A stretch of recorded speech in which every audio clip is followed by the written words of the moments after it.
Bismillahirrahmanirrahim. Assalamualaikum warahmatullahi wabarakatuh. Alhamdulillahirabbil alamin. Allahumma shalli ala Muhammad wa ala alihi wa ashabihi wa tabi'in ajma'in. Alhamdulillahirabbil alamin, sahabat MPTV dan rekan-rekan santri karya Yayasan Darut Tauhid dimanapun rekan-rekan berada. Semoga hari ini menjadi salah satu hari yang penuh berkah, menjadi salah satu hari yang Allah karuniakan keridhaan buat kita bersama. Dan semoga Allah mengkaruniakan keistiqomahan di bulan Ramadan ini, karena detik demi detik, hari demi hari yang kita jalani di Ramadan ini menjadi salah satu hal yang seharusnya menjadi peningkat keimanan buat kita, peningkat amal soleh, dan kita menjadikan seseorang hamba Allah yang semakin dekat kepada Allah SWT. Baik, alhamdulillah di bincang beranda inspirasi kali ini kita kedatangan tamu Coach Ridwan Abadi dari grup SPC. Nanti semoga beliau bisa memberikan inspirasi kepada kita semua terhadap pengalaman, terhadap ilmunya yang bisa memandu kita ataupun bisa memberikan pencerahan kepada kita terhadap usaha ataupun bisnis yang baru kita mau jalani. Baik, kalau episode yang lalu kita diskusi dengan Adida, ada 3 poin yang kita sampaikan. Yang pertama adalah kalau kita mulai bisnis itu adalah kita memiliki keberanian untuk mulai. Karena tanpa ada keberanian itu, walaupun kita sudah punya proposal yang bagus, studi kelayakan dan sebagainya, nggak akan terwujud. Yang kedua adalah kita harus memiliki usaha yang memang kita senangin gitu, usaha yang menurut kita membuat kita bahagia, dan biasanya itu karena hobi. Nah, yang ketiga adalah kita mulai dari yang kecil, karena nggak mungkin usaha kita itu langsung tiba-tiba besar gitu, nggak ada proses, tidak ada perjalanan waktu yang kita lalui, penambahan ilmu, kemudian penambahan relasi, dan hal-hal yang berkaitan dengan usaha. Baik, bersama dengan kita sudah hadir nih Coach Ridwan Abadi. Alhamdulillahirrahmanirrahim. Terima kasih Coach. Apa kabar? Alhamdulillah, kabar baik, sehat. Alhamdulillah. Sudah berapa lama ya kita nggak ketemu ya? Hampir 5 bulan. Hampir 3 bulan. 3 bulan ya, alhamdulillah. Rencananya kan kita terakhir waktu kita diskusi ya di Masjid Darut Tauhid itu kita bikin semacam pelatihan, semacam pendampingan buat santri karya dengan juga buat teman-teman begitu. Namun takdirnya Masya Allah kita ada kondisi COVID-19 sehingga kita harus stay at home. Baik Coach, bicara tentang usaha ataupun aktivitas dari rumah dengan kondisi COVID-19 ini, apa kira-kira yang Coach Ridwan geluti sekarang ataupun aktivitas yang dijalankan? Ya, Bismillahirrahmanirrahim. Sebenarnya kondisi apapun dalam ini, kalau kita bicara bisnis, selalu menimbulkan ada positif dan negatif ya artinya. Jadi dalam kondisi kayak sekarang, kalau kita ngelihat COVID, peluang itu sebenarnya masih ada. Jadi market juga masih ada, opportunity masih ada. Cuman dia bentuknya berubah. Jadi ada perubahan yang di situ kita sebagai entrepreneur kita harus bisa beradaptasi. Bagaimana kita menyikapi perubahan-perubahan yang terjadi gitu ya. Jadi sebenarnya di sinilah ujian kita, apakah kita sebagai seorang entrepreneur ataukah kita sebagai seorang profesional yang baik, atau kita sebenarnya kaleng-kaleng aja gitu, atau kita sebenarnya masih berkualitas. Itu kelihatan pada saat krisis seperti sekarang. Karena krisis seperti sekarang ini akhirnya bisa menunjukkan, ibaratnya kalau saya menyampaikan gini, kayak ibaratnya ada pepatah bilang, pelaut ulung tidak lahir dari lautan yang tenang, tapi pelaut ulung itu lahir dari lautan yang penuh dengan ombak. Nah ini kita sekarang lagi ketemu ombaknya nih. Nah jadi kita diuji nih, kita pelaut ulung atau bukan gitu. Nah, jadi intinya justru kondisi seperti ini tuh menunjukkan kita itu emas, perunggu atau perak ya justru ya. Betul banget. Dan seorang entrepreneur itu nggak ada kenal apa itu, oh ini pandemik, ini harus stay at home gitu. Kita harus keluar dari rumah atau keluar dari pekerjaan kita. Justru kondisi-kondisi seperti ini seorang entrepreneur itu tertantang untuk mengatasi hal yang memang harus kita lakukan gitu. Ya. Baik Coach, silakan kita mulai. Bagaimana Coach, ada saran-saran ini? Baik, saya menyiapkan satu materi. Boleh, silakan. ini saya siapkan pertama tentu untuk teman-teman di manajemen Darut Tauhid, artinya yang sudah jalan ada teman-teman santri karya yang mungkin nanti juga bagaimana sih usaha-usaha yang ada di DT tetap bisa survive di tengah COVID. Yang kedua, yang nanti juga mau memulai usaha yang baru, baik itu teman-teman di Santri Karya maupun di luar. Jadi siapapun yang menyaksikan acara ini, bagaimana kita nanti bisa beradaptasi dengan kondisi seperti sekarang.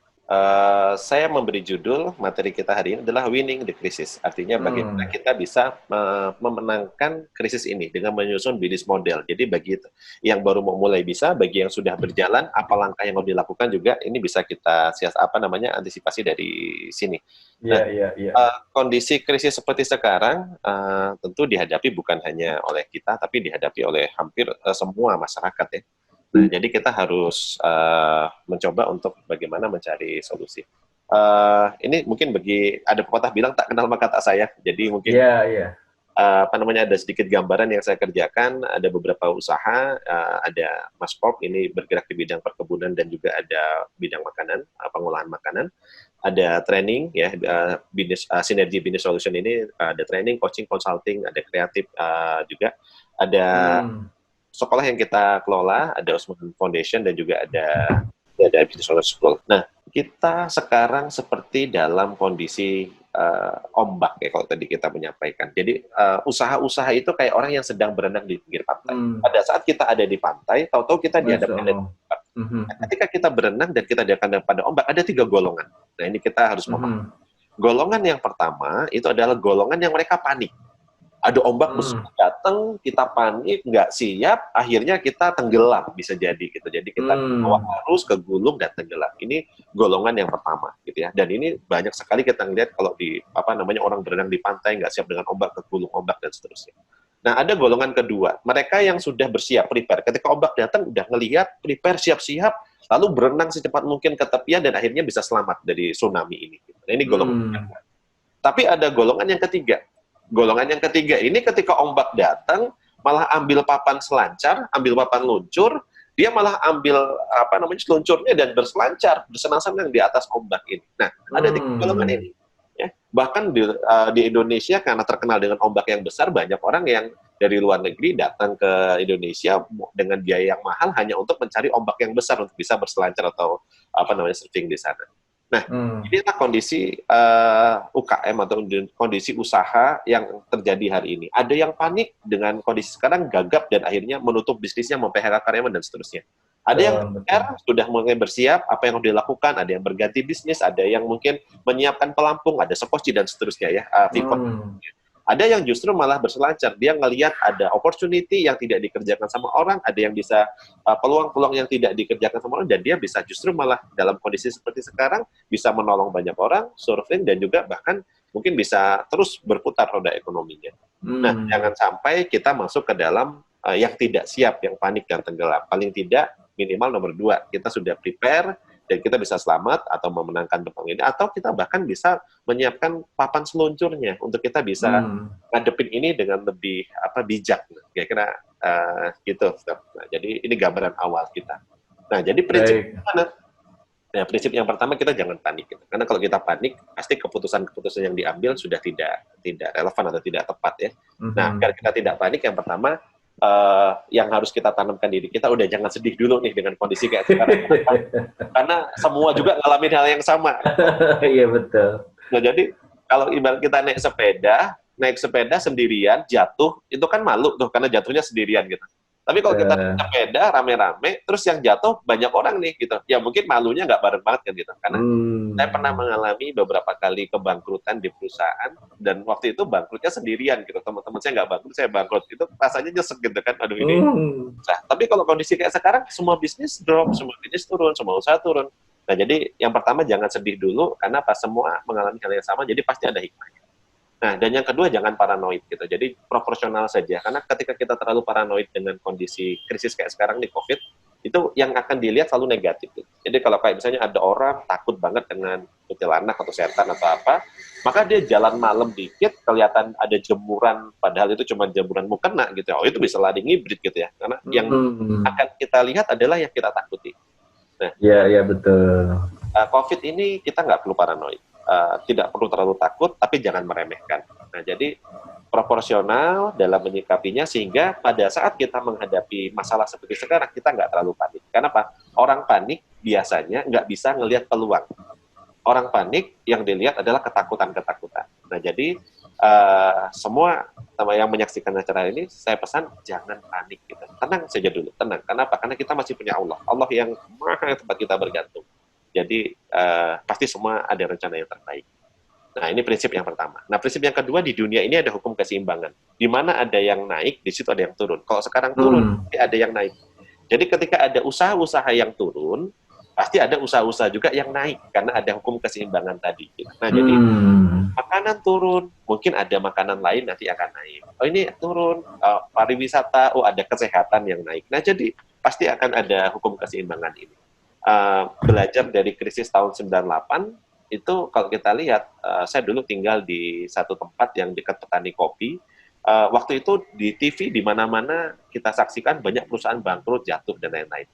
Tapi ternyata pada saat itu di tempat saya petani-petani kopi justru berjaya. Kenapa? Karena harga kopi dari 1.500 naik jadi 15.000. Karena standarnya dolar, dan dolar waktu itu naik dari 2.500 hampir ke 20.000. Jadi petani kopinya malah kaya raya mendadak waktu itu gitu. Nah, jadi bersama kesulitan itu ada kemudahan. Bukan setelah kesulitan, tapi bersama. Nah, tugas kita adalah bersabar dan bersyukur. Karena insya Allah dalam sabar dan syukur, di situ banyak pertolongan Allah. Nah, ini yang harus kita lakukan. Jadi, kalau kita belajar dari banyak krisis, selalu ada hukum keseimbangan. Nah, ini yang perlu kita simak ya nanti. Kita akan sampaikan. Dan prinsipnya, krisis itu adalah ujian. Nah, ini tadi tahap yang saya sampaikan. Jadi, krisis adalah ujian, dan di sini kita harus naik kelas gitu. Karena ujian di sini kita membedakan mana yang tadi katanya emas, mana yang perunggu, mana yang perak. Kelihatannya kayak nanti di sini ya. Karena pelaut yang ulung tidak lahir dari lautan yang tenang, tapi pelaut yang ulung itu lahir dari lautan yang berombak besar. Nah, kita sedang dihadapkan, dan apakah kita insan-insan terbaik kira-kira? Nah, ini ujiannya kira-kira hari ini ya. Be a man, boy ya. Be a man itu artinya naik kelas. Waktunya kita naik kelas dari boy menjadi man. Dari kita ibaratnya yang boy itu kan biasanya anak-anak itu suka menyalahkan orang, menyalahkan keadaan, menyalahkan pihak luar, belum ya dia ketika terjadi masalah masih menyalahkan orang lain. Tapi man itu dia sudah dewasa, mengambil tanggung jawab ketika ada kondisi seperti sekarang, maka sikapnya adalah responsibility. Apa yang bisa kita ambil, apa yang bisa kita lakukan. Tidak menyalahkan orang lain, tidak menyalahkan COVID, tidak menyalahkan pemerintah, tidak menyalahkan keadaan, tapi mengambil peran dan mengambil respon. Nah, itulah yang harus kita lakukan sekarang. Nah, setelah ini nanti kita akan coba bahas langkah-langkah teknis ya, seperti apa untuk kita bisa naik kelas dan menghadapi krisis ini, baik yang baru mau mulai maupun bagi yang sudah jalan. Ya, ini saya lewatin dulu beberapa ya. Saya menggunakan rumus sederhana, namanya rumus kapasitas, ada 3 dimensi. Iya, betul. Ya. Coach, kita potong dulu. Itu kan kalau misalnya kita jadi nagoda yang hebat di lautan begitu, ya kan itu harus pernah berlayar, bisa berlayar dulu. Kan kita tentang COVID ini kan tidak ada yang menduga nih. Boleh jadi dampaknya akan sangat besar, dan kapan juga selesainya ini kan belum para ahli berbagai penelitian juga belum ada yang bisa memastikan kapan selesainya begitu. Dan kita itu terbiasa di darat gitu kan. Kemudian kalau misalnya terbiasa di darat, nah apa nih yang harus kita lakukan justru saat kita itu di air, kita harus mengarungi ombak, berselancar dan sebagainya. Oh, berenang aja kita belum bisa nih. Nah, kira-kira gimana nih menjembatani dua kondisi yang seperti itu? Oke. Jadi ada strategi untuk kita bisa bangkit dari COVID. Karena memang kalau saya mengumpamakannya gini, Tat. Jadi kondisinya ibaratnya kita sekarang ini lagi balapan naik motor GP, yang biasanya itu kondisinya itu adalah terang gitu ya. Jadi pakai bannya itu ban kering, tahu-tahu hujan. Betul. Nggak mau kita harus masuk ke pit stop, dan pada saat masuk pit stop itu di situ kita harus ganti ban jadi ban basah. Karena kalau kita nggak ganti ban, resiko kecelakaannya tinggi, juga kita nggak ganti. Nah, jadi betul sekali bahwa kita memang harus beradaptasi. Nah, strategi untuk bangkit dan kita bisa melewati ini seperti apa nih dengan kondisi yang berbeda. Nah, kalau tadi dari 3 sumbu, ada 3 tadi, jadi kuncinya untuk kita menghadapi, ada spiritual, ya dari artinya keimanan kita, ada juga strategik, ilmuwan kita, dan juga ada action. Nah, ini mungkin sedikit dulu yang pertama, karena kalau kita nggak yakin, solusinya juga kayaknya walaupun kita kasih banyak sekali apa namanya literatur, tetap mungkin kita akan takut ya gitu. Tapi Betul, betul. kunci pertama adalah meningkatkan keimanan dulu, apalagi kita dirampok. Hmm, Yang pertama, yakin bahwa Allah itu mampu menyelamatkan kita. Allah yang maha mampu menyelamatkan kita semua. Jadi hmm, tempat kita bersandar, tempat kita bergantung hanya sama Allah, dan pasti Allah punya rencana terbaik. Ini poin pertama. Nah, yang kedua, uang versus rezeki yang harus kita pahami. Jadi mungkin kalau hari ini uang kita berkurang, sebenarnya rezeki kita nggak berkurang. Karena apa? Hanya berubah hmm. bentuk. Dari yang tadinya rezeki dalam bentuk uang, sekarang berubah bentuk jadi mungkin waktu bentuknya. Jadi waktu kita yang banyak. Nah, maka kita tetap harus bisa mensyukuri waktu ini gitu. Karena kita bisa bersama dengan keluarga, dengan anak-anak. Jadi tidak ada yang berkurang, hanya berubah bentuk saja. Jadi tetap harus bersabar dan bersyukur. Dan Allah ciptakan siang setelah malam. Jadi artinya apa? Dalam malam yang tadi gelap, itu kita bisa ngelihat bintang-bintang. Jadi artinya kita bisa ngelihat siapa tim kita yang paling bersinar, siapa sahabat kita yang paling baik gitu. Dan Hmm.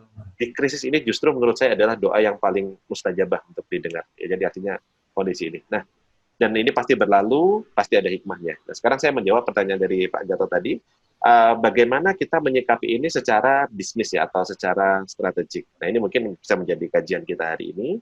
Nah, secara strategik untuk menghadapi perubahan ada 3 tahapan. Yang pertama adalah kita harus paham roadmap-nya. Yang kedua, Hmm. kita paham posisi kita di mana. Dan ketiga adalah adaptasi. Jadi ada 3 poin. Pahami peta kondisi kita, pahami posisi kita, dan pahami apa adaptasi yang harus kita lakukan. Nah, yang pertama, roadmap. Jadi seperti tadi disampaikan sama Pak Gatot, tepat sekali. Kalau kita lihat seperti ini di seluruh dunia, jadi kalau kita lihat grafik COVID itu dia naik tinggi, lalu dia mulai landai turun. Di Wuhan, di Vietnam, dimanapun dia naik, lalu dia setelah itu dia turun. Ini grafik Eh, COVID. Tapi dampaknya kepada ekonomi pada saat COVID itu masih di bawah, ekonominya masih di atas. Tapi ketika COVID naik, ekonomi langsung drop. Nanti kalau sudah hmm. turun, dia akan naik lagi. Nah, jadi ini hukum keseimbangan tadi. Nah, ini Eh, datanya seperti ini. Nah, dari sini kalau kita ngelihat, ini saya bagi dalam 4 tahapan. Ada 4 tahapan fasenya. Jadi kita memahami petanya. Yang pertama, ini namanya saya menyebut tahapan lockdown. Ini kalau di Indonesia, bulan Maret kita sudah masuk di fase ini sebenarnya. Ya, jadi hmm. pada saat COVID mulai naik dan sudah ada pembatasan-pembatasan. Masuk di bulan April, Mei, Juni, Juli, kita masuk di tahapan krisis. Jadi sekarang kita sudah, April, Mei ini pasti sudah kerasa sekali krisisnya. Dan Betul, udah perkiraan saya, segala, udah terpikir nih, segala apa mungkin masyarakat. Dan betul. sekarang coach itu di kantor Pegadaian itu katanya udah ngantri sekali tuh. Nah, orang sudah mulai butuh dana dan seterusnya. Hmm. Juni sampai Juli. Perkiraan saya sampai Juli. Nanti Juli masuk ke Agustus September, insya Allah kita masuk recovery. Ya ini ininya. Karena apa? Karena rata-rata di seluruh dunia trennya itu rata-rata 3 sampai 4 bulan. 3 sampai 4 Hmm. bulan itu terjadi apa namanya sudah bisa apa namanya kembali mulai pemulihan. Agustus September dan nanti di akhir Oktober Desember itu ada fase namanya normalisasi. Nah, jadi kalau kita ngelihat dari gambarnya kita ada 4 tahapan, ada lockdown, krisis, recovery, dan normalisasi. Nah, maka adaptasi yang kita lakukan itu adalah ada 4 tahapan. Ada lockdown protokol, ada krisis protokol, recovery protokol, dan normalisasi protokol. Jadi ada 4 tahapan ini yang harus kita Hmm. pahami. Nah, yang pertama di lockdown. Pada saat lockdown apa yang terjadi? Ada perubahan customer behavior, perilaku konsumen. Karena ada pembatasan yang lain, maka konsumen itu berubah. Satu, dia takut untuk keluar. Ya, dua, dia mereka juga yang tadinya nggak terlalu biasa dengan kebersihan, sekarang jadi bersih. Jadi nggak mau berhubungan Hmm. dengan orang, physical distancing, social distancing, dan seterusnya. Dan yang kedua ada perubahan psikologik market. Market yang tadinya itu konsumen itu mencari aktualisasi diri, dia turun ke bottom of pyramid kalau dalam teorinya Maslow. Artinya apa? Orang sekarang berubah fokusnya kepada kebutuhan pokok, makan, kesehatan, keamanan gitu. Nah, jadi ini yang menjadi kebutuhan. Nah, sehingga usaha-usaha yang tidak berhubungan dengan pokok ini tadi, dampaknya pasti akan sangat signifikan karena permintaan atau kebutuhan pasar bergeser dan berubah. Atau saya sering menyebut namanya shifting. Jadi marketnya shifting. Nah, ini yang saya bilang tadi, kita gagap. Ketika market itu berpindah, shifting, kita gagap. Kita tidak paham apa yang harus kita lakukan dengan ini semua. Gitu. Nah, Hmm. Betul, kalau betul. kita nggak siap dan tidak beradaptasi, maka kita akan terjebak di fase kedua krisisnya tadi. Nah, untuk kita Hmm. survive gimana? Maka harus dilakukan yang namanya re-engineering. Nah, ini nanti yang tadi saya sampaikan, re-engineering itu adalah kita ngerubah ada perubahan di dalam usaha kita. Kalau tadi ibaratnya saya gambarkan Valentino Rossi, tadi dia mengganti ban. Nah, di sini kita dalam kondisi usaha yang kita jalankan, ada re-engineering yang nanti kita lakukan. Nanti kita bahas di tahapan berikutnya. Nah, kalau kita sudah bisa melakukan re-engineering, April, Mei, ini saya buktikan sendiri di usaha pribadi kita, di klien-klien saya, dan juga di menti-menti, Maret kayaknya omset nggak terlalu signifikan dampaknya, masih turun sedikit. Masuk April, langsung drop, langsung turun. Masuk Mei, tambah turun. Sekarang ini kita pun ada di paling bawah ini. Kenapa? Karena di fase-fase ini, ya, kita tetap harus ada beban gaji yang harus di-cover, ada tanggungan THR, masuk ke puasa, HPP juga kemungkinan meningkat, biaya operasional meningkat. Maka kemungkinan besar pada saat omset turun dan kita harus meng-cover semua biaya-biaya ini, maka kalau kita nggak siap, kita memang betul-betul berada dalam fase krisis. Dan di dalam fase krisis, apa yang harus dimanajemen dengan baik agar kita bisa selamat dan survive? Nah, fase krisis saya bagi dua. Yang pertama fase turunnya, yang kedua fase naiknya. Maka kalau pas turun, ini kita harus rem. Nah, pas naik kita harus gas, kalau dalam ibaratnya kalau tadi saya gambarkan. Nah, rem itu artinya semua cost itu harus direduksi. Jadi cost killer, kita efisiensi seefisien mungkin. Tapi ketika kita sudah ketemu bottomnya dan sudah mulai kelihatan grafiknya naik, kita harus punya cash flow yang bagus untuk kita bisa naik lagi. Kalau enggak, apa yang terjadi? Bisa jadi bisnis kita landai aja karena karyawan sudah telanjur dikurangi, operasional sudah telanjur dikurangi, nggak bisa naik jadinya. Atau yang paling fatal, kalau sampai kita malah justru drop turun ke bawah karena kita tidak menemukan performa. Nah, maka menghadapi kondisi ini apa yang harus dilakukan? Yang dilakukan adalah cash flow management. Jadi kita harus punya manajemen cash flow yang sangat baik, sehingga kunci untuk bisa ngegas bahan bakarnya adalah cash. Bahan bakarnya adalah kemampuan cash perusahaan kita atau usaha kita. Maka kita harus bisa naik ini gimana caranya kita punya cash. Maka di manajemen krisis bagaimana kita menciptakan cash tadi dengan cara efisiensi dan melakukan hal-hal lain yang nanti akan kita bahas untuk dia bisa naik ke atas. Nah, ini kondisi yang kedua. Nah, berikutnya recovery. Kalau kita sudah bisa naik, kita sudah bisa sampai ke atas, kita recovery. Nah, pada saat recovery di sini, maka kita harus siapkan SDM dan logistik. Nah, ini kenapa saya sampaikan SDM dan logistik?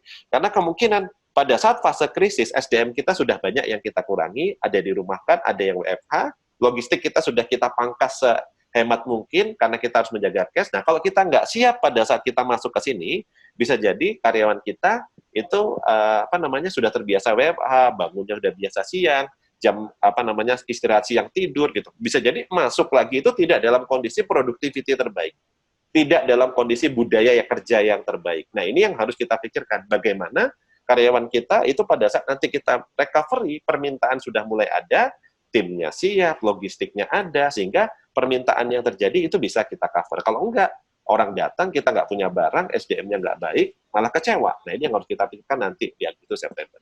Nah, terakhir, normalisasi, baru kita mulai mengejar ketertinggalan. Kalau kita tadi misalnya, sempat ketinggalan di misalnya, omset, ya kita grow lagi nantilah. Nah, ini saya menyebutnya namanya fase new normal. New normal. Kita harus menemukan new normal kita apa. Nah, ini nanti yang harus kita bahas gitu. Nah, teknisnya gimana? Coba kita akan breakdown. Ini ada waktu kan Mas Yan ya, Pak Gatot ya kita? Bisa, boleh. Coach silakan. Bisa dilanjutkan dulu nih. Menarik nih, karena ada beberapa tahapan yang kadang-kadang itu kita hanya ingatnya 2 tahapan gitu. Wah, ini kondisi seperti ini, kita harus pindah jalur, pindah kereta api, pindah rel kereta api, begitu ya, dari yang A ke B, begitu ya. Sehingga segala kan keputusan, kemudian termasuk juga analisa usaha, termasuk uang yang cuma segini-gininya itu karena emosional gitu, peluang usahanya nggak ada, udah mentok begitu, kemudian pindah rel, modalnya juga ditaruh di situ semua, sehingga hilang dua-duanya begitu. Silakan Coach, ini empat tahapan ini saya kira sangat menarik nih.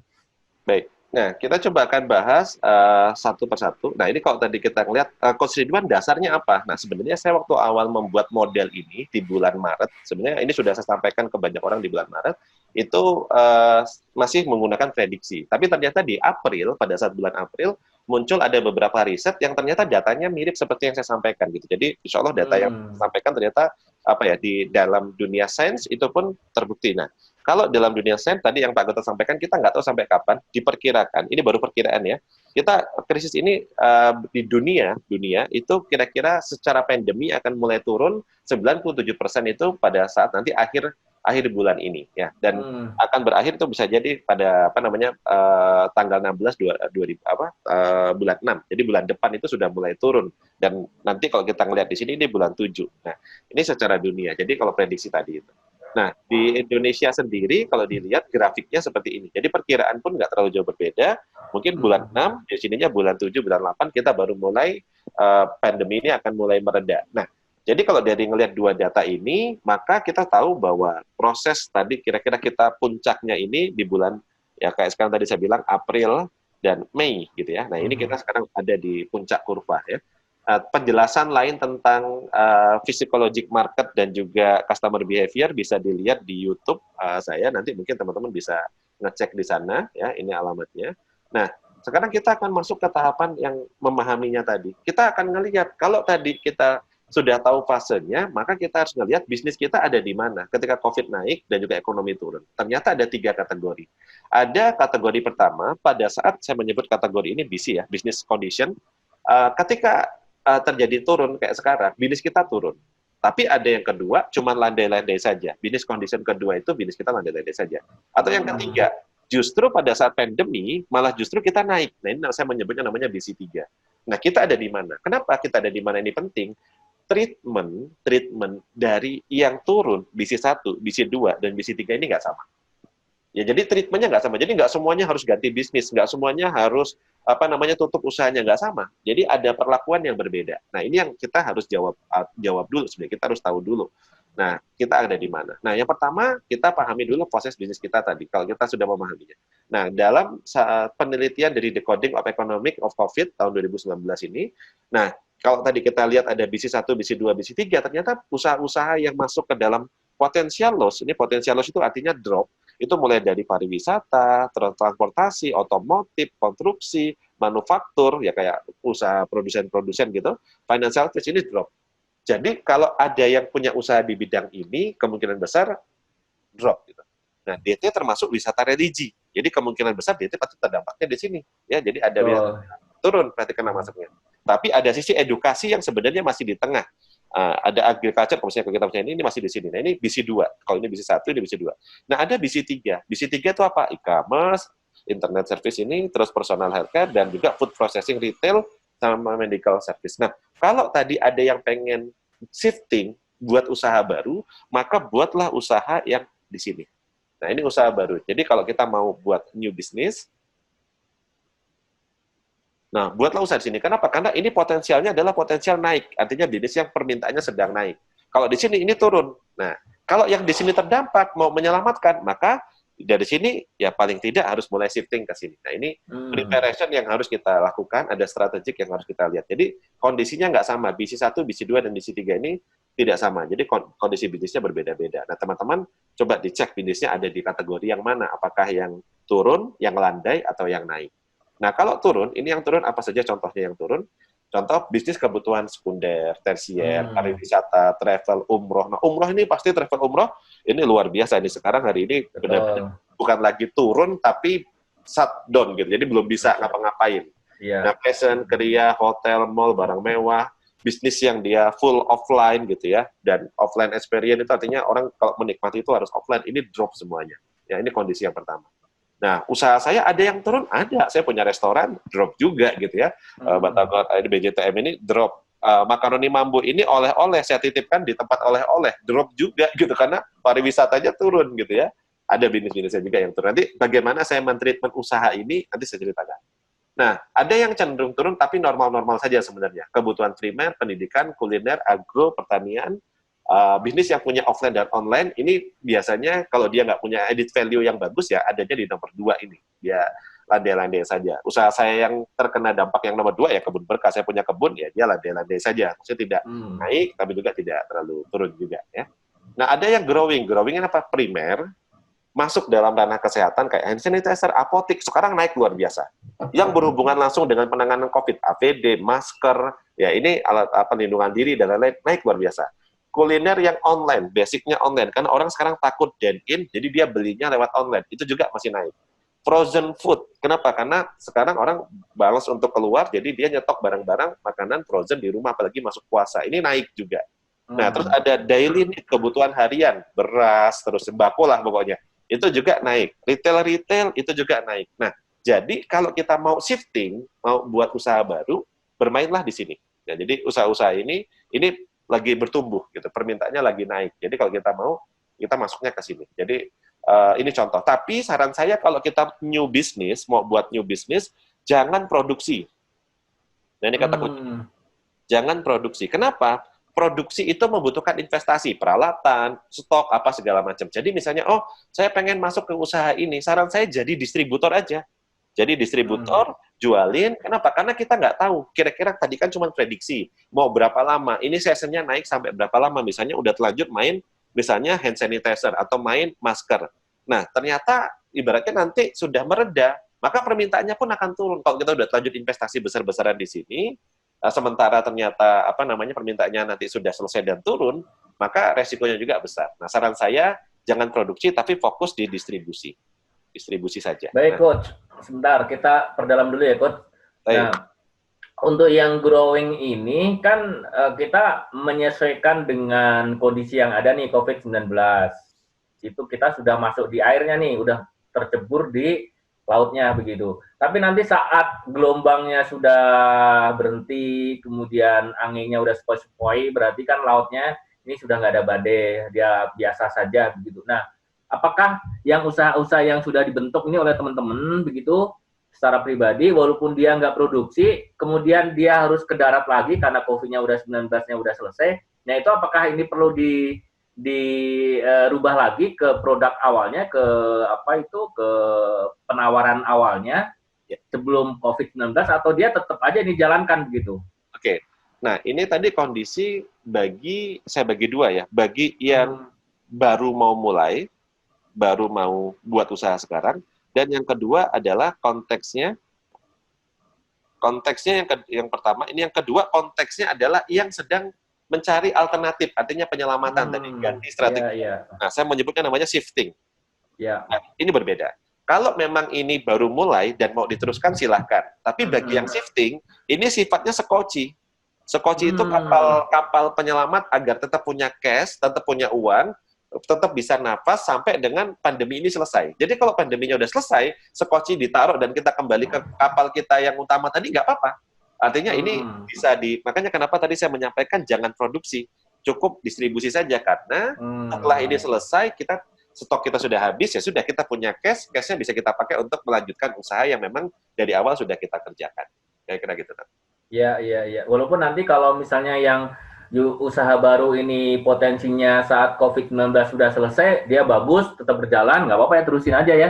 Terusin aja, karena tadi kalau memang bagus, terusin. Tapi kunci utama poin dari diskusi kita di sini, dari pertanyaan ini, jangan dulu membuat rencana jangka panjang. Buat rencana jangka pendek. Kenapa? Karena kondisinya uncertainty, tidak menentu. Jadi dalam kondisi tidak menentu, jangan buat rencana jangka panjang. Kita bermimpi, wah nanti usaha ini akan saya cabangkan banyak, nggak usah dulu. Artinya berpikir aja jangka pendek, tiga bulan. Selalu evaluasi setelah 3 bulan, evaluasi lagi. 3 bulan, evaluasi lagi.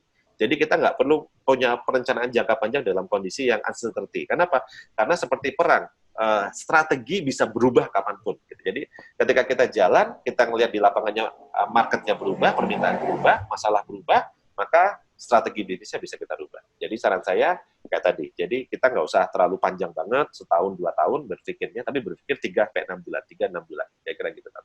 Baik. Coach, ini kan kalau misalnya kita itu jadi distribusi, tidak memproduksi ya, tapi jadi agen ataupun apapun namanya, reseller atau distributor dan sebagainya, kita ngambil barang dari orang. Nah, ini kan kalau misalnya kita mau bersaing dengan pemain yang asli, kan dia juga membuat penawaran juga ke pasar, juga bahkan mungkin marketnya itu sama dengan yang kita mau lalui di situ begitu. Nah, kira-kira biar kita itu bisa ada peluang masuk di ngambil segmen pasarnya seperti apa itu, Coach? Oke, kita sekarang mau bahas langsung ke segmen pasar ya. Nah, protokolnya seperti apa? Protokolnya yang pertama, bahwa market itu masih ada. Jadi kalau ada berpikir bahwa market itu hilang, itu menurut saya sih nggak pas. Ini contohnya ya. ketika ada buzzer, dan ini masih baru, kejadiannya saya ambil highlight, ini belum lama, baru tanggal berapa di bulan kemarin juga, ternyata apa yang terjadi, pasar itu masih besar banget gitu. Jadi konsumen itu masih ada. Sehingga apa yang harus kita lakukan? Poinnya gini. Dalam lockdown protokol, ini ada re-engineering yang harus kita lakukan. Ada goal, ada market, ada produk, ada proses, ya. Dan pivot kalau mentok. Nah, tadi karena pertanyaannya di sana. Nah, ini perubahan pasarnya gini, Tat. Jadi, pasar kita itu berubah, ada 4 perubahan besar. Yang pertama itu adalah karena ada budaya stay at home sekarang, jadi akhirnya orang itu dia working, living, playing dari rumah. Yang kedua ada perubahan psikologik market, jadi orang fokus ke makanan, kesehatan, nah ini. Nah, terus go virtual semua dilakukan lewat online. Social empathy, orang sekarang sudah mulai punya rasa untuk ingin membantu berbagi. Nah, ini kondisi pasar kita sekarang seperti ini. Nah, sehingga apa yang dilakukan, ini mungkin saya skip aja ya. Sebenarnya kalau nanti teman-teman mau buat goal, ya harus diulang dulu goalnya. Kenapa? Karena kita harus merancang goal baru, yang goal baru ini pasti berdampak pada new market yang harus kita buat. Jadi pasarnya pasti nggak sama ketika kita membuat goal baru tadi. Nah, ini yang tadi ditanyakan, gimana kalau kita sudah lanjut ada produk, ada apa? Nah, kita kadang terlalu nyaman dengan pasar yang sudah ada. Jadi kita nggak siap ketika nanti kita menghadapi dengan market baru. Jadi saya bagi kira-kira gini, ada existing market, ada new market. Existing market itu pelanggan kita. Nah, new market itu bisa jadi adalah market yang sama, tapi sekarang dia pindah ke channel yang berbeda. Atau yang kedua, benar-benar adalah segmen baru. Misal gini, saya punya usaha, tadinya omsetnya misalnya 1 bulan 100 juta. Sekarang tinggal tersisa, omset saya tinggal 30 juta. Berarti ada penurunan 70%. 70, betul. Nah, sebenarnya 30% ini adalah omset yang diciptakan dari pelanggan. Jadi kita kehilangan 70%. 70%-nya kemana? Nah, 70% itu kemungkinan sudah berubah. Nah, ini yang saya sebut, kalau kita mau survive, maka kita harus ciptakan new market.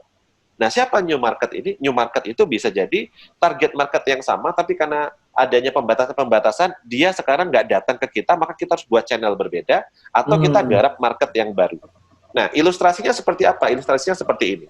Ilustrasinya, misalnya, kita biasanya kita mancing nih. Ini ada kolam. Kolam itu pasar kita. Artinya kita punya usaha di sini. Ini usaha tempat kita lokasi usaha. Biasanya kita mancingnya ikannya ikan nila. Nila ini biasanya anggaplah mahasiswa gitu ya. Pasar kita. Kita jualan usaha kita ayam goreng misalnya ya. Misalnya restoran ayam goreng atau makanan. Nah, kita biasa mancing ikan nila. Ternyata kolam kita ini sekarang kemasukan chemical atau kemasukan apa yang akhirnya membuat sebagian ikan kita itu mati, tapi sebagiannya lagi akhirnya pindah ke kolam lain. Nilainya pindah ke sini. Nah, ini ada kolam lain nih kira-kira gitu ya. Nilainya pindah ke sini. Nah, ini kira-kira begitu. Nah, maka apa yang harus kita lakukan? Kita lihat, mungkin dari semua ikan nila yang ada, nggak semuanya mati. Masih ada 30% tadi. Nah, ini namanya existing market. Pasar kita yang ada awal. Nah, sebagian pasar kita ada yang mati, tapi mungkin ada sekitar 50% itu nilainya pindah ke kolam lain. Nah, ini yang pertama. Nah, yang berikutnya, kita cek di kolam kita yang masih ada, jangan-jangan sebenarnya masih ada ikan lain yang ternyata masih survive, ternyata ada ikan lele.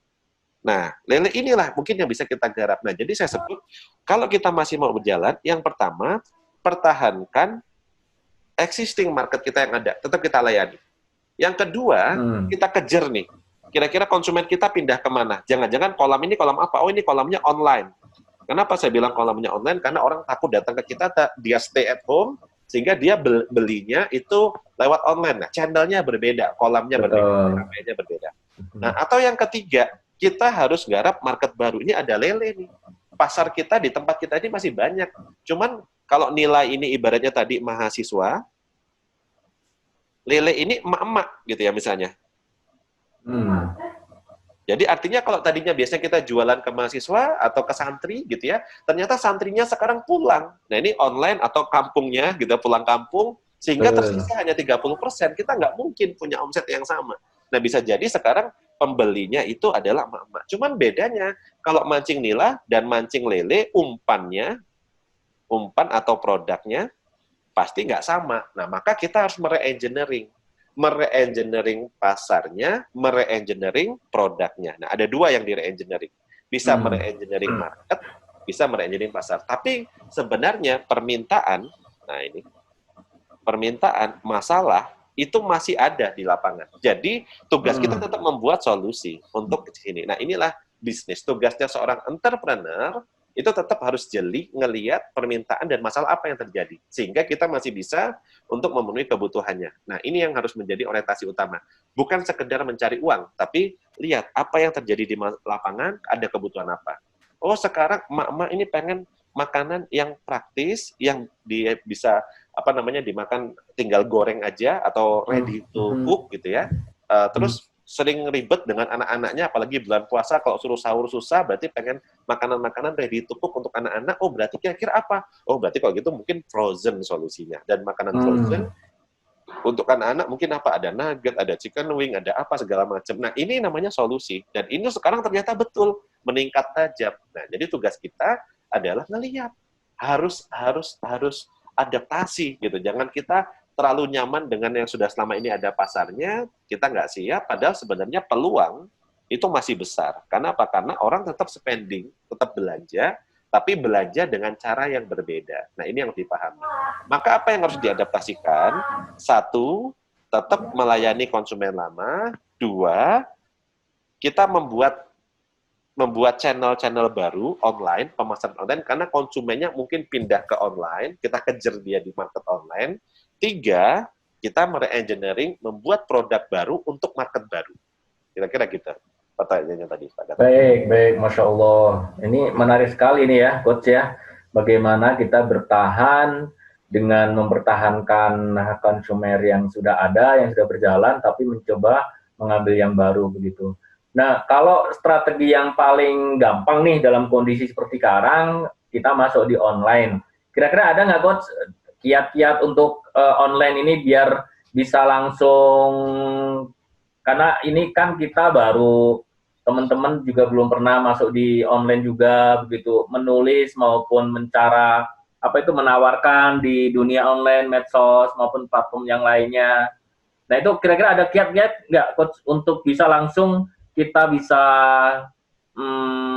punya produk yang bisa ditawarkan di online, bisa bisa kemungkinan ada konsumen di situ, bisa dibeli. Ya, pertama, kalau kita misalnya mau masuk ke online ataupun kita mau melakukan strateginya, pertama yang harus dipetakan adalah tentukan dulu pasar yang mau dibidik. Tentukan pasar atau konsumen. Jadi kita tidak langsung masuk ke tools-nya, tidak langsung masuk ke online-nya, tapi kita lihat dulu pasar mana yang mau kita bidik di online nanti, atau konsumen mana. Karena prinsipnya bisnis itu adalah bagaimana kita memenuhi kebutuhan. Nah, jadi saya gambarkan seperti ini, Pak Gatot. Ada dua pendekatan bisnis. Yang pertama, di sini sudah ada konsumen, di sini ada pasar. Nah, kira-kira mudah mana kita meriset ini maksud saya ini adalah produk. Konsumen pasti dia membutuhkan produk. Nah, kira-kira begini. Nih, jadi kalau kita ngelihat. Jadi, nah ada konsumen dan ada produk. Nah, kira-kira pertanyaannya, kira-kira seperti ini. Lebih mudah mana kita mencari konsumen dari produk yang kita punya. Kita sudah terlanjur membuat produk, gitu ya. Mudah mana kita mencari konsumen untuk produk yang kita punya, atau mencari produk dari konsumen yang sudah ada. Nah, ini pertanyaan sederhana nih kira-kira. Lebih mudah mana ya kira-kira gitu ya? Mencari konsumen dari produk yang sudah kita punya, atau mencari produk dari konsumen yang sudah ada. Nah, kesalahan kita kebanyakan entrepreneur itu dia fokus pada produk. Nah, jadi fokusnya pada produk. Jadi langsung ujuk-ujuk mau jualan di online. Padahal sebenarnya marketnya belum tahu, kira-kira gitu. Nah, di sini ada konsumen. Nah, jadi langkahnya bukan produk dulu ke konsumen, tapi langkahnya adalah tentukan konsumen, baru kita cari produk. Apalagi dalam kondisi kayak sekarang. Nah, ini yang harus kita lakukan. Jadi bukan ini ada produk, terus saya cari di konsumennya siapa, tapi cek dulu siapa konsumen yang mau kita bidik. Nah, kira-kira. Menarik nih teman-teman, Masya Allah ya. Itu jadi kalau kita mau masuk di online itu, kita mengamatin dulu ya, Coach ya, mengamatin di grup WA kita, grup Facebook dan sebagainya ini kira-kira yang sering muncul dalam pembicaraan seperti apa gitu ya, konsumennya kita udah tahu, baru kita cari produknya ya. Bang betul, kadang-kadang kita udah mikirin produk dulu nih, oh ada lele nih, frozen lele, jualan lele, hampir semuanya jualan lele, atau mungkin baju-baju semuanya gitu, padahal konsumennya itu-itu aja, jadi nggak ada yang tanya, nggak ada yang beli dan sebagainya gitu. Justru pertama kali kita memetakan konsumennya ya, pasarnya ya. Ya, yang pertama adalah tentukan konsumen dulu. Tentukan konsumen. Nah, setelah tahu konsumen, maka kita segmenkan, maksudnya kita kerucutkan. Oke, misalnya tadi saya menentukan konsumen. Konsumen yang saat ini punya daya beli siapa? Kemungkinan besar decision maker pada dalam kondisi kayak sekarang kebanyakan adalah ibu-ibu. Ya, betul. Ibu-ibu, terutama ya ini kalau saya ngeliat ya, kalau bapak-bapak sekarang cari duit, duitnya dikasih ke istrinya. Jadi kemungkinan decision maker terbesar itu adalah ibu-ibu dan wanita. Wanita itu maksudnya yang masih belum menikah gitu ya. Nah, maka kita kerucutkan, mau yang mana? Apa parameter kita untuk mengerucutkan? Kan nanti strategi pendekatan ketika kita mau memasarkan berbeda. Yang pertama, tentukan range usianya. Yang kedua, setelah kita tahu usianya, kira-kira di range tentang usia berapa yang mau kita bidik, karena nanti pendekatannya berbeda. Selain usia, yang kedua yang kita tentukan adalah kesehariannya dia, profesinya dia apa. Kesibukannya dia apa? Apakah ibu rumah tangga, apakah kerja, atau apa. Yang ketiga, tingkat ekonomi. Tingkat ekonomi. Dan dari sini yang keempat, ini yang paling penting, daya beli. Power buying. Nah, jadi misalnya contoh, saya membidiknya adalah remaja wanita yang usianya antara 20-an sampai dengan 30-an. Yang profesinya dia masih baru lulus kuliah atau masih kuliah, fresh graduate gitu. Yang dia tingkat ekonominya masih middle low. Dan daya belinya mungkin cuma sekitar ya 200 ribuan lah sekali beli transaksi gitu ya. Maka berbeda dengan usia yang saya bidik, misalnya antara 35 sampai dengan usia 45 tahun, profesinya dia sudah wanita karir ataupun sudah jadi ibu rumah tangga, tingkat ekonominya menengah, daya belinya sekali transaksi 1 juta. Nah, maka ini pendekatannya nggak sama, pendekatannya nggak beda, cara komunikasinya pun nggak sama, media yang kita pakai nggak sama, pemilihan produk yang nanti akan kita jual pun tidak sama. Nah, jadi kita kerucutkan dulu mana yang mau kita bidik gitu, market yang mana yang mau kita bidik. Nah, ini poinnya, Pak Gatot kira-kira. Nah, setelah kita tahu tingkat ekonominya apa, sudah kita kerucutkan di kebutuhannya. Nah, maka yang ketiga yang harus kita lakukan, maaf ini skip ya, langsung aja. Nomor 3 yang harus kita lakukan apa? Nomor 3, apa yang menjadi kebutuhan? Pelajari kebutuhannya. Pelajari kebutuhan atau masalah dari market tersebut, masalahnya mereka. Oh, mereka apa aja saat ini, mereka butuh apa? Misalnya kayak tadi, oh ibu-ibu tadi, mak-mak tadi, kira-kira sekarang ini butuhnya apa? Misalnya contoh aja ya, misalnya, oh sekarang mereka kalau punya duit, mereka belanja makanan, makanannya pun makanan yang frozen, misalnya. Atau yang kedua, mau beli kue lebaran, dia mau beli pakaian muslim gitu ya, misalnya, tetap ada, karena mau lebaran ada pakaian muslim. Ini masih ada, permintaannya masih ada, terutama jilbab.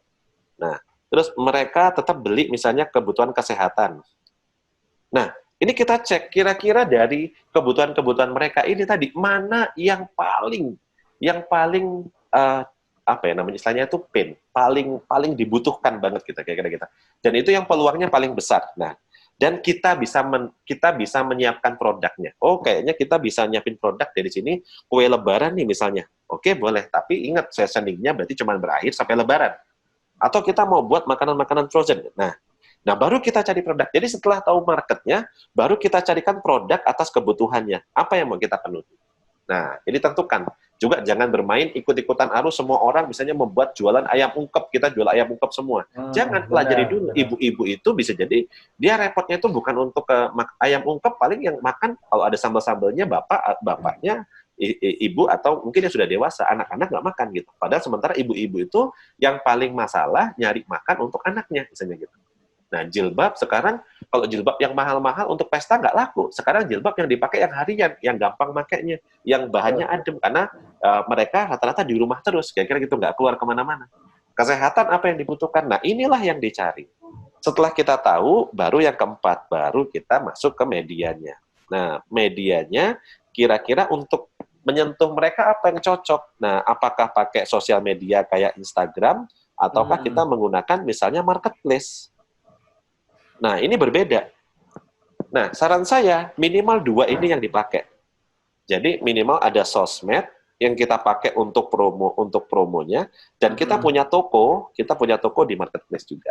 Nah, kenapa? Karena sekarang transaksi kebanyakan terjadi di sini. Kenapa? Karena marketplace ini menyediakan, contoh ada free ongkir, ada rekanan untuk pengiriman, dan seterusnya. Sudah sangat membantu kita untuk menjadi satu ekosistem.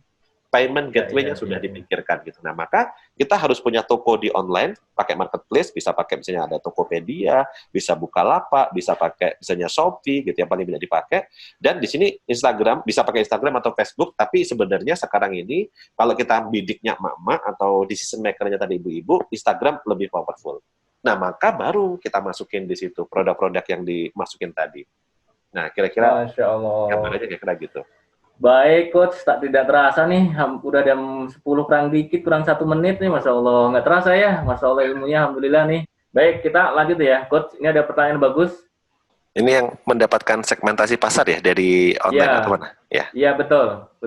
Nah, ini contoh marketplace ya, distribusi online. Ada Lazada, Blibli, Tokopedia, dan lain-lain. Ketika kita masuk di sini, pertama punya toko dulu.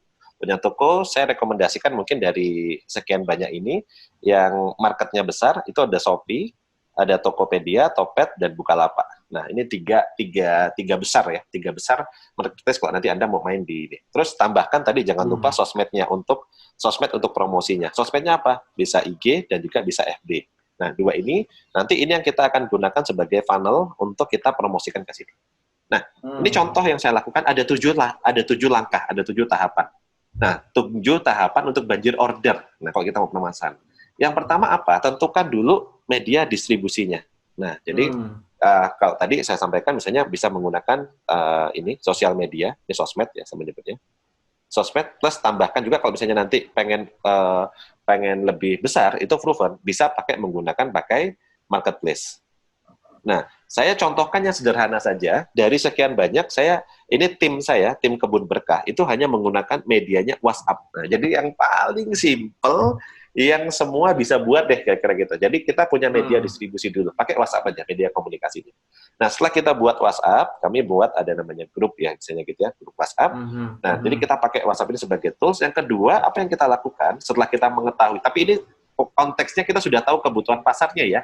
Artinya tadi saya membaca bahwa ini contohnya adalah market saya adalah emak-emak, emak-emak butuh masak makanan yang di situ pasti butuh ada bahan-bahan mentah gitu ya, maksudnya bahan-bahan mentah itu kayak ikan, kayak beras dan seterusnya, kira-kira gitu. Nah, saya mengambil segmen di sana. Jadi saya shifting dari Kebun Berkah yang tadi hanya jualannya cabai, sekarang kita jualan ikan juga, sekarang kita jualan beras juga, jualan lele, jualan macam-macam. Nah, kira-kira gitu. Ini shiftingnya, membantu petani-petani. Ini petani-petaninya kita bantu.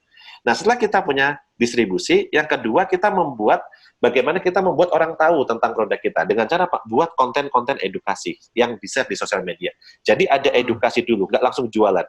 Jadi jangan langsung hard sale, tapi ada edukasi.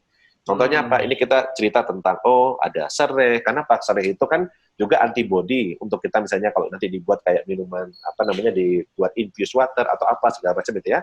Terus nanti setelah dibuat, ini kita buat juga konten-konten. Nah, ini contohnya udang dan lain-lain. Nah, setelah itu kita share di sosial media. Ini contohnya di-share-nya di FB. Dan ini kita lakukan secara masif. Jadi berkala, kita tahu pagi, siang, sore, kalau Instagram 3 kali sehari, Facebook juga nanti kita linkkan gitu. Jadi dengan demikian, semakin banyak orang yang tahu, yang tadinya nggak tahu kalau kita jualan itu, orang-orang itu target market kita tahu, kira-kira gitu. Nah, kalau misalnya kita punya budget, itu bisa pakai ads atau pakai iklan, jadi yang berbayar gitu ya. Nah, setelah kita lakukan itu, nah berikutnya baru bagaimana membuat market yang ada di sosial media tadi mau datang ke toko kita. Nah, jadi market yang ada di sosial media dari sosmed itu mau datang ke toko. Nah, maka di sini sudah waktunya kita membuat penawaran. Nah, penawaran itu contohnya kalau saya promo. Kalau tadi hanya edukasi, kalau ini promo. Contohnya, ayo kita open PO gurame nih. Di pasaran harga gurame sekarang 65.000 gitu ya. Nah, kami hanya jual dengan harga 32.000. Ini serius beneran, kita jualnya hanya 32.000 karena kita langsung dari petani gitu ya. Terus kita juga buat ini contohnya harga kita murah-murah nih. dari gajah, apa ini contohnya ya yang kita lakukan. Nah, ini namanya sudah masuk ke dalam penawaran. Ada penawaran yang kita ciptakan. Nah, setelah kita buat penawarannya, orang sudah tahu, jadi tapi syaratnya sudah diedukasi. Nah, baru nanti kita optimasi bagaimana orang tuh mau beli. Orang-orang yang tadi sudah open PO, dia sudah ngubungin kita ke nomor kontak yang sudah kita berikan. Nah, maka kita follow up. Nah, kita follow up, kita follow up, kita follow up gitu ya. Nah, ternyata setelah kita follow up, ternyata ada transaksi gitu ya. Baik ya, pokoknya kita follow up di pembelian, kita optimalkan. Nah, setelah kita follow up, alhamdulillah kan ada transaksi. Nah, setelah ada transaksi, jangan selesai di situ, kita maintain. Orang-orang tadi kita maintain. Ya, contohnya, siapa yang sudah pernah beli, kita kasih alhamdulillah dari pembelian tadi, ibu-ibu yang biasanya nganggur, sekarang punya pekerjaan lagi, kita share ke mereka, kita infokan. Pokoknya customer kita maintain biar beli lagi. Dan akhirnya kalau kita lihat sold out. Kenapa? Karena akhirnya kita buat juga paketan-paketan yang membuat orang mau beli lebih banyak dan mau mereferensikan ke teman-temannya. Nah, kita buat apa? Nah, saya buat mereka yang sudah jadi konsumen jadi reseller, ikut membantu menjualkan untuk membantu lagi UKM-UKM yang lain. Nah, ternyata dengan 7 langkah ini, kalau dilihat, nah ini Mitra Kebun Berkah, dalam 2 hari, alhamdulillah dalam 2 hari, itu kita bisa menjual gurami ikan-ikanan tadi 1 ton. Dan jual udang, lemon, jambu 700 kg hanya dalam waktu 4 hari totalnya. Yang ini 2 hari jual 1 ton ikan, ini 4 hari jual udang, lemon, jambu 700 kiloan. Nah, akhirnya terjadi transaksi. Nah, langkahnya 7 tadi. Jadi kalau ditanya langkahnya apa aja? Ya 7 tadi. Yang pertama, kita punya channelnya, distribusinya mau pakai apa? Maksudnya pakai apakah sosial media atau marketplace. Yang kedua, buat konten edukasi. Kita edukasi orang, kita share. Jadi nggak langsung cuma nawarin jualan mulu. Jadi kita kasih edukasi dulu. Nah, yang ketiga, setelah diedukasi, kita buat penawaran. Kasih promonya apa? Promonya apa? Open PO, hubungi nomor yang mana.